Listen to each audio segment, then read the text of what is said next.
Good morning India. चलिए जानते हैं आज की देश और दुनिया की 25 बड़ी खबरों को सिर्फ 5 मिनट में। अभी तक आपने इस वीडियो को लाइक और चैनल को सब्सक्राइब नहीं किया है तो कर दीजिए। पीएम मोदी ने महाराष्ट्र के सोलापुर में अमृत 2.0 योजना का किया उद्घाटन। अमृत 2.0 को देश के सभी वैज्ञानिक कस्बों में सभी घरों में कार्यात्मक नल के माध्यम से जलापूर्ति की सार्वभौमिक कवरेज और सीवरेज प्रबंधन की कवरेज प्रदान करने के लिए किया गया है डिजाइन। प्रधानमंत्री नरेंद्र मोदी ने तमिलनाडु में प्रसारण क्षेत्र से जुड़ी करीब 250 करोड़ रुपए की परियोजनाओं का किया शुभारंभ और शिलान्यास। इसमें डीडी तमिल के रूप में संशोधित डीडी पोदी गई चैनल का लॉन्च शामिल है।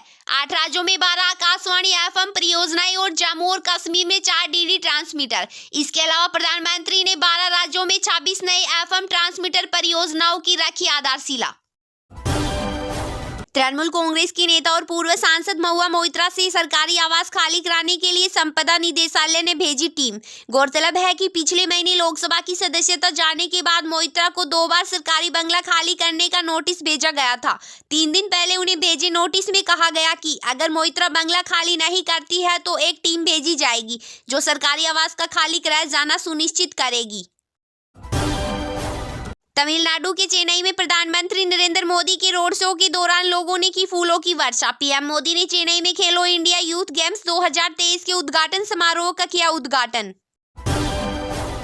पीएम नरेंद्र मोदी के केरल दौरे पर मध्य प्रदेश के पूर्व सीएम शिवराज सिंह चौहान ने कहा, पीएम मोदी ने केरल में विकास को प्राथमिकता दी है, चाहे वो राजमार्ग हो, बंदरगाह हो या मेट्रो हो। सीएम चौहान बोले, पीएम मोदी ने कहा कि हमारे देश में केवल 4 जातियां हैं, गरीब, युवा, किसान और महिलाएं, और भाजपा इन चारों के कल्याण के लिए काम कर रही है।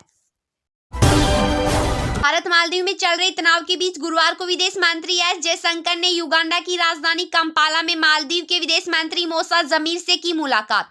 दोनों नेताओं के बीच आपसी संबंध और भारतीय सैनिकों को निकालने के मुद्दे पर चर्चा हुई। उत्तर प्रदेश के मुख्यमंत्री योगी आदित्यनाथ ने कहा, हम राज्य में लोगों के लिए सुविधाएं प्रदान कर रहे हैं। हम चीजों का समन्वय और योजना बनाएंगे, लेकिन लोगों को अराजकता से बचाने के लिए निर्देशों का पालन करने की सलाह दी जाती है। लोगों को सलाह दी जाती है कि वे ऐसा करना जारी रखें, अपना सहयोग प्रदान करें ताकि प्रत्येक भक्त ठीक से दर्शन कर सके। यूपी के मुख्यमंत्री योगी आदित्यनाथ ने कहा, राज्य सरकार ने अयोध्या में दर्शन के लिए आने वाले भक्तों को पूरी सहायता देने की तैयारी की है। लखनऊ से आने वाले भक्तों के लिए एक ग्रीन कॉरिडोर भी बनाया गया है। वाराणसी, गोरखपुर, प्रयागराज और अन्य शहरों में भी सुरक्षा कड़ी कर दी गई है। बॉडी बैग घोटाला मामले में ईडी ने उद्धव ठाकरे गुट की नेता और मुंबई की पूर्व मेयर किशोरी पेडनेकर को 25 जनवरी को एजेंसी के सामने पेश होने के लिए भेजा समन। भारत सरकार ने सूचना एवं प्रसारण और स्वास्थ्य मंत्रालय के सचिव अपूर्व चंदा ने अयोध्या को लेकर कहा, हम यहां एक विश्व स्तरीय मीडिया सेंटर तैयार कर रहे हैं। दुनिया इस कार्यक्रम का बेसब्री से इंतजार कर रही है। हमने यह सुनिश्चित करने के लिए केंद्र सरकार से की है बातचीत। उत्तर प्रदेश के मुख्यमंत्री योगी आदित्यनाथ ने कहा, राम मंदिर के प्राण प्रतिष्ठा समारोह को लेकर पूरे अयोध्या धाम, उत्तर प्रदेश और देश में जश्न का माहौल है। मैं यहां तैयारियों का निरीक्षण करने आया हूं। कार्यक्रम को लेकर अधिकारियों और राज्य सरकार के मंत्रियों ने 22 जनवरी के ऐतिहासिक कार्यक्रम के लिए अपनी योजना पहले ही पूरी कर ली है। चंद्रयान 3 का विक्रम लैंडर अभी पूरी तरह नाकाम नहीं हुआ है। यह अब दुनिया भर के मून मिशन के लिए मददगार बन गया है। दरअसल इस पर लगा लेजर रेट्रो रिफ्लेक्टर अरे चंद्रमा के साउथ पोल पर लोकेशन मार्कर के रूप में काम कर रहा है। यह जानकारी इसरो ने 19 जनवरी को दी। चंद्रयान 3 14 जुलाई 2023 को लॉन्च किया गया था। बेंगलुरु में नए Boeing India engineering and technology centre परिसर के उद्घाटन समारोह के दौरान जब लोग मोदी मोदी के नारे लगा रहे थे तो पीएम नरेंद्र मोदी ने कर्नाटक के सीएम सिद्धारमैया से कहा, मुख्यमंत्री जी ऐसा होता रहता है। आंध्र प्रदेश के विजयवाड़ा में डॉक्टर भीमराव अंबेडकर की दुनिया की सबसे ऊंची मूर्ति का किया गया इनॉग्रेशन। इसकी ऊंचाई जमीन से 206 फीट है। इस मूर्ति को स्टैचू ऑफ सोशल जस्टिस नाम दिया गया है। यह दुनिया की टॉप 50 सबसे ऊंची मूर्तियों की लिस्ट में होगी शामिल। आंध्र प्रदेश के मुख्यमंत्री जगन मोहन रेड्डी ने इस मूर्ति का किया उद्घाटन। उन्होंने सोशल मीडिया पर लिखा, विजयवाड़ा में हमारी सरकार द्वारा बनाया गया अंबेडकर का 206 फीट का महाशिल्पम न केवल राज्य के लिए बल्कि देश के लिए भी है एक प्रतीक। कांग्रेस अध्यक्ष मल्लिकार्जुन खड़गे ने वन नेशन वन इलेक्शन को लेकर बनी हाई लेवल कमेटी के सेक्रेटरी को लिखा लेटर। इसमें उन्होंने कहा कि देश में एक साथ चुनाव कराने का कांग्रेस विरोध करती है। खड़गे ने कहा कि जिस देश में संसदीय शासन प्रणाली अपनाई गई हो वहां एक साथ चुनाव की अवधारणा के लिए कोई जगह नहीं है। यह संविधान की मूल संरचना के विरुद्ध है। अगर यह व्यवस्था लागू होती है तो संविधान की मूल संरचना में बदलाव करने पड़ेंगे। प्रधानमंत्री नरेंद्र मोदी ने महाराष्ट्र के सोलापुर में अटल अभियान अमृत 2.0 के तहत 12,001 करोड़ रुपए की 7 परियोजनाओं का किया भूमि पूजन।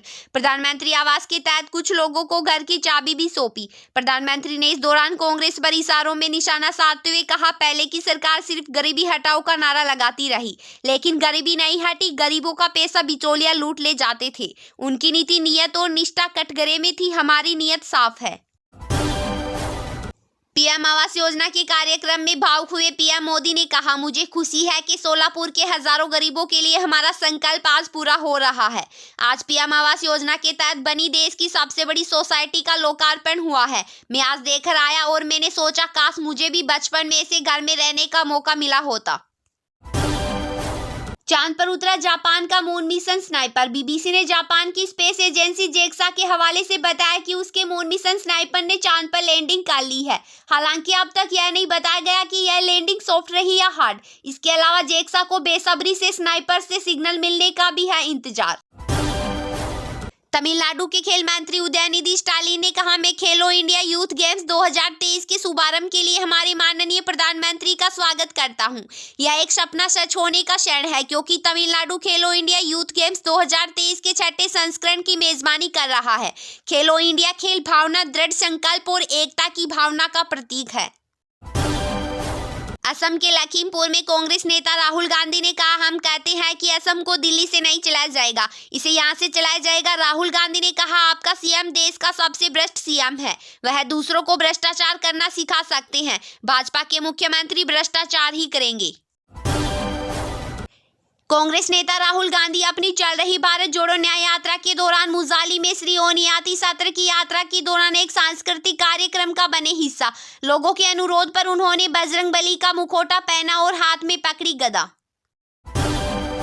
हरियाणा के सीएम मनोहर लाल खट्टर ने कहा, मुझे जलवायु का लाभ मिल रहा है। इस मौसम में हवाई जहाज और हेलीकॉप्टर का भरोसा नहीं किया जा सकता। ट्रेन से बेहतर यात्रा करने का कोई तरीका नहीं है। इस दौरान मुझे लोगों से बातचीत करने का भी मौका मिलता है।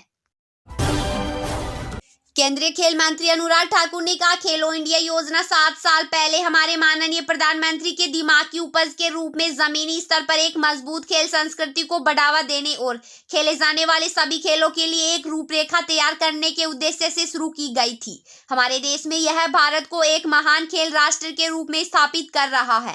खेलो इंडिया इतना सफल रहा कि एशियाई खेल 2023 में जीते गए 41 पदक खेलो इंडिया गेम्स और खेलो इंडिया कार्यक्रम के कारण थे।